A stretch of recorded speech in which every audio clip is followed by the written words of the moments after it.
தமிழர்களாகிய நம் வழிபாட்டுக்கு பின்னாடியும் சடங்குகளுக்கு பின்னாடியும் மிகப்பெரிய அறிவியல் உண்மைகள் ஒளிந்திருக்கு. அப்படி இந்த பிரதோஷ வழிபாட்டுக்கு பின்னாடி இருக்கிற சயின்ஸ் ஃபேக்ட் என்னன்னு தெரியுமா? கருவளம்.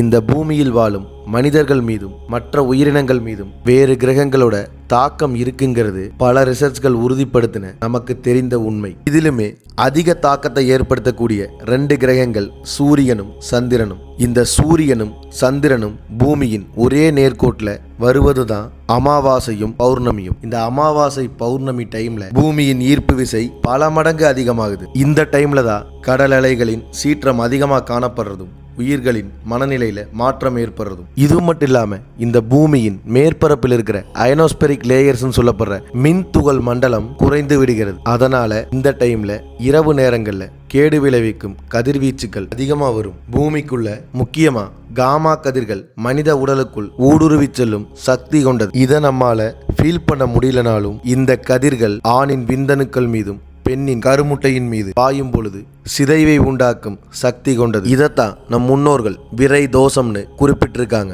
இங்க விரைங்கிறது ஆணின் விரைப்பையையும், தோஷம் என்பது தொடக்கூடாது என்றும் பொருள். அதாவது விந்துவால் தொடாது. இந்த கதிர்வீச்சுடைய தாக்கம் அமாவாசை பௌர்ணமிக்கு முன்பின் 3 நாட்கள் என 6 நாட்களுக்கு இருக்கும். ஃபெர்டிலிட்டியை முயற்சி பண்ற தம்பதிகள் இந்த நேரத்தில் இணை சேராதே. இதுதான் பிரதோஷ வழிபாடு.